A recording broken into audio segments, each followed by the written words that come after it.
Hey everybody, it is tea time with the diva. Grab your tea, grab your coffee, because we're gonna get into it.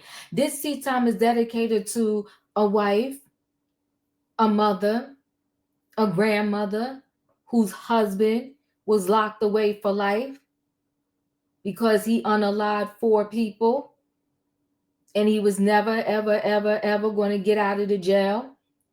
So how does this man get conjugal visits? I'll never know, but he did. She went there for one, and now she's gone. Listen, I'm into rehabilitation. I'm into fairness. And this is just diva. I'm not telling nobody else what to do. But if my husband got convicted of unaliving four people and they was putting him behind bars for life, deuces, I'm good. I'm filing for divorce ASAP.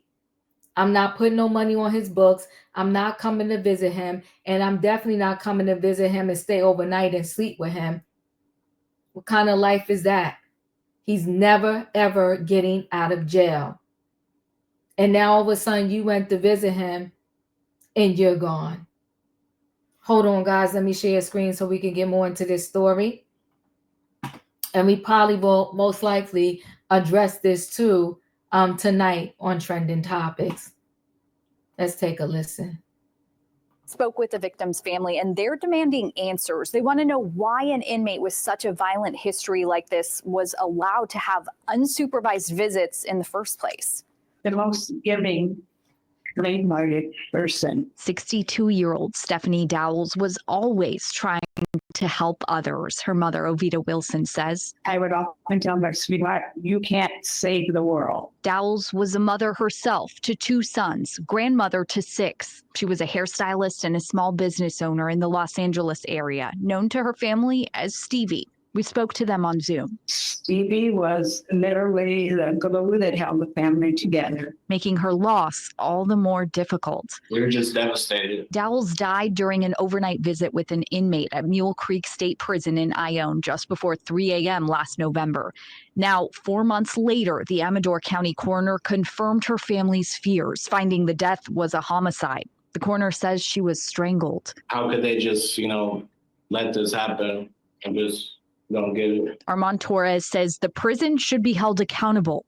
He says his mom was visiting her husband, David Brinson, there. They would read the Bible together. He was in school in there because she was pushing him to try to be this better person. But Brinson is serving 4 consecutive life terms with a 20-year determinate sentence on top of that, without the possibility of parole, all after his 1993 conviction of 4 murders. My mom was just left alone, and she, called for help, I'm sure.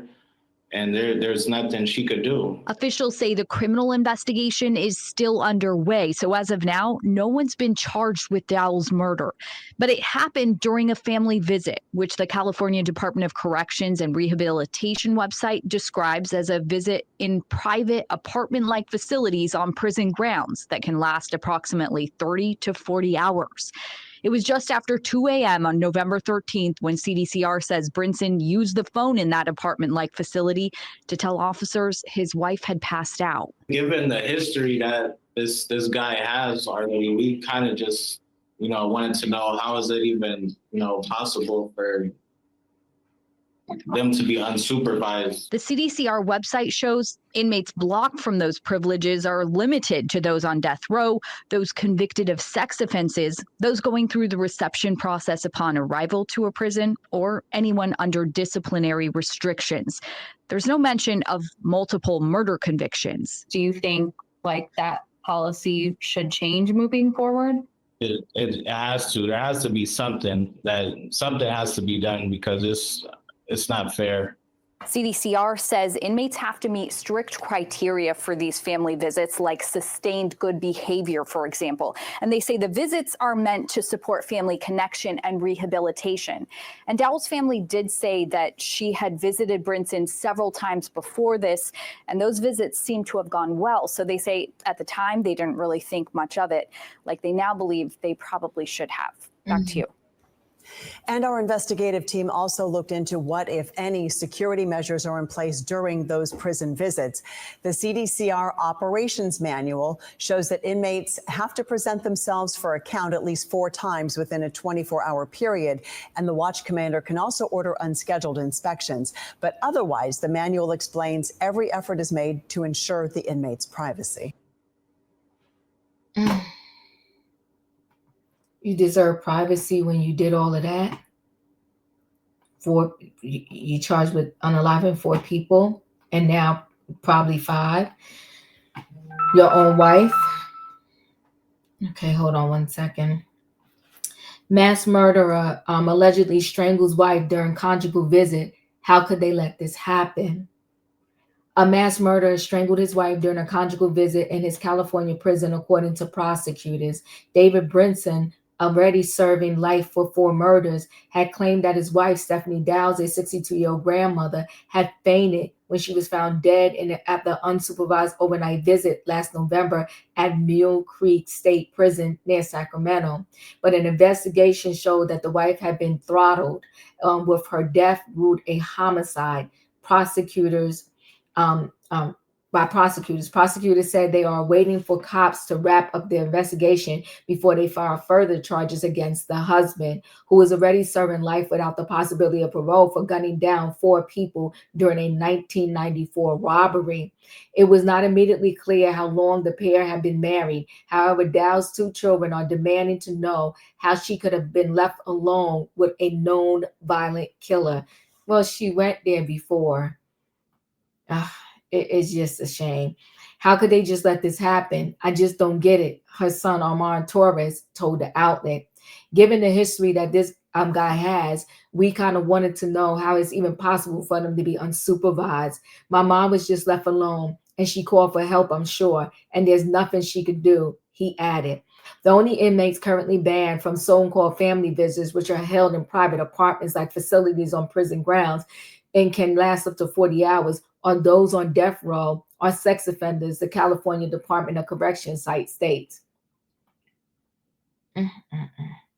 Family visits are privileged, and incarcerated persons must apply and meet strict eligibility criteria to be approved, a spokesperson for the department said. Only those who demonstrate sustainable good behavior and meet specific program requirements are considered. These visits are designed to support positive family connections and successful rehabilitation. No, I'm not trying to be fresh. They rehabilitated him for what? He has no chance of ever getting out of that place. But I guess you want to rehabilitate him so that he can be a good model prisoner.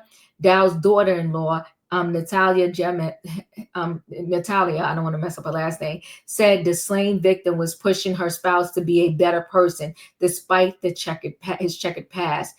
They would read the Bible together, she said. He was in school in there because she was pushing him to try to be this better person. See, I didn't go to school to be a counselor. I'm not interested in being somebody's minister, their preacher. Listen, I encourage good stuff all the time, but that's not my ministry. And even if, like I said, if this was my husband, once he was convicted and he robbed those people and took 4 lives, goodbye, good riddance, and I wish you the best. I'll send you some books on how to become a better person, but you're not going to catch me coming there and trying to push you. And I'm definitely not coming there for no conjugal visit. Matter of fact, I got to move on. Listen, guys, chat with me in the comments, and when I get an opportunity, it's such a beautiful woman, absolutely gorgeous. And when she's in her 60s, she looks amazing. And now she's gone. Chat with me in the comments, and when I get an opportunity, I will chat back. If you're not a subscriber, subscribe. Hit the notification bell so that every time I upload a video, you will be notified. If you are a subscriber, welcome back. Everybody, thanks for watching. Let me know your thoughts. Stephanie, 62, is now gone. She's a mother, a grandmother, a daughter. She was a wife, but she was a wife to a nut job. And she tried her best to encourage him to be better. And what did he do? He strangled her. What did he do? He took her away from her children. What did he do? He took her away from her grandchildren. What did he do for someone that was trying to help him become a better person? He took her life, and now he's going to be charged with 5 people taking their lives. But I'm not sure, you know, all of us, loneliness is a beast. And it's interesting. I'm not judging her, but it's interesting. We would rather go see somebody that's locked up behind bars than to take a moment and be alone by ourselves. Thanks for watching, guys. Hit the like button, and I'll see you on the next video.